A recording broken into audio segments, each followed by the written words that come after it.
Hi there, my name's Jay Penn. I'm an illustrator, and I thought I'd do a little series of videos on an illustration that I'm just about to start, which is basically a bunch of goblins for a middle grade novel that I've written. So it's one of the last illustrations I've got to do for my submission to agents and things. So I thought it'd be a good opportunity to show the way that I go about making illustrations. So here I am just choosing a brush. It's my favorite brush that I use for probably 95% of all of the lines that I make. I'm using a program called Procreate. And here I am just starting to throw in shapes, really, is how I start things off. I've definitely got an idea of what I'm trying to do before I put the pen down on the screen.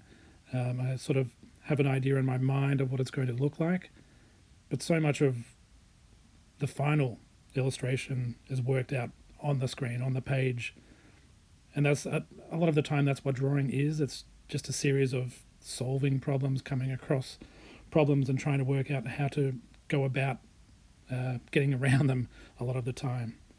So here I am just putting in shapes, and the thing that I'm concentrating the most on at the moment is what do I want to achieve with this illustration. It's obviously a gang or a pack of goblins, but I want it to be visually striking from a distance. So I'm looking at the placement of the different goblins here. But I do have one thing that it's really important to me is that there is a focal point. There is essentially the spot that I want your eyes, the viewer's eyes, to be drawn to. And in this case, it's this goblin here because he is the leader. He's the leader of the goblins. He's the boss of them. They go where he tells them to. And there is a secondary goblin. I say it's a goblin, but this one's actually a goblin dog.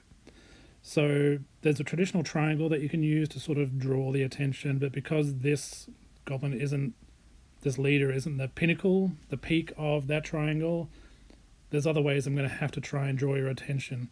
And a few of the ways that you can do that is how you light not only the lead character, but the other characters. So he'll be probably a little bit brighter. His colors might just have a little bit more pop to them. There are things like, say, one of the other goblins has an arm outstretched. If the angle of the arm leads to that lead goblin, that's a win. And also how the other goblins treat the lead goblin. So it could be even that their eyes are drawn to him would also draw your eyes to him. So there's little tricks that you can do to play around with creating a focal point rather than just a traditional triangle. There's many ways that you can go about that. So at this point, I'm like, well, okay, I quite like how this is laid out, and maybe I can start putting in a few really rough shape details. So I put in a head there, a few ears and the body and feet and maybe where the arms are. And it seems okay to me, so I think, well, maybe I can put in a couple more things, like these goblins, being goblins, are going to be covered in armor and it's all going to be beaten up and everything, but maybe I can sort of start putting in the general shape of this lead goblin just to see how it feels. So I put in the chest, the hips and the legs and knees, you can see there as well, and even so I start putting in some facial features here. Obviously goblin anatomy is kind of good that it's however you want it to be. It certainly doesn't necessarily conform to the human anatomy, so you can give them very stubby legs, long arms, huge heads, whatever you want really with goblins. There's no real one way to draw goblins, so you've sort of got artistic license to do what you want. So that's great with goblins. So I keep on working on this, putting in a helmet there. Goblins love spikes, so there's going to be lots of spikes in this picture as well. So I keep on working it up, and then I pause because it looks, to me, silly.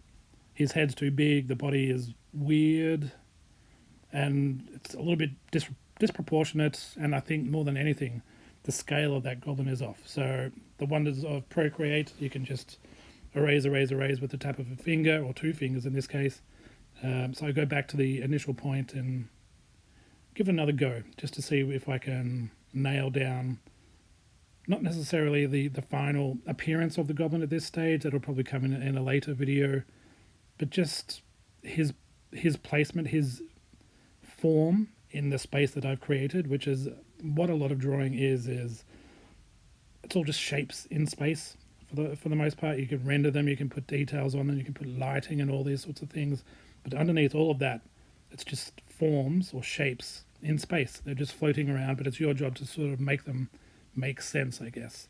So that first attempt didn't really do it, so I thought I'd sort of zoom back on that lead goblin so he's not quite so huge. His head's smaller, you can see. His torso is a little bit smaller as well.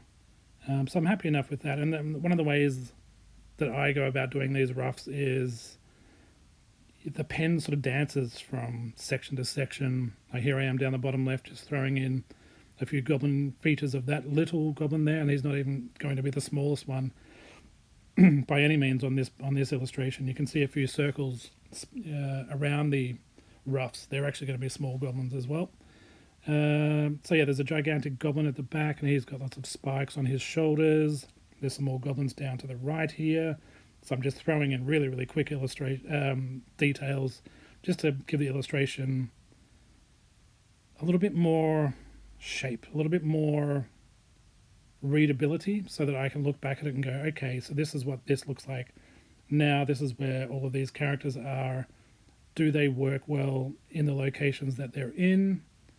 And sometimes you might just have to chop and change, erase, slightly alter the location of anything. And that's what this process is all about. This stage is all about working out where things go. And even then, it could be 90% done, this illustration, and I could still move things around.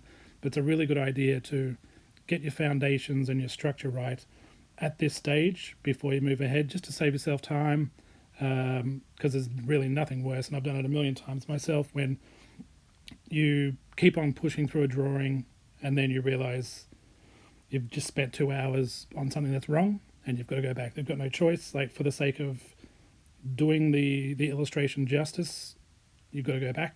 These things happen. So at this stage, yeah, that's all about just seeing how it all looks to me. And I think at this stage, I've roughed in most of the characters there. I'm going to give the lead goblin probably an axe or something on his shoulder. And yeah, that's pretty much this stage, this roughing stage, done in now. There's no character designs or anything like that. So all of that will be in part 2. I hope you enjoyed this video. Thank you.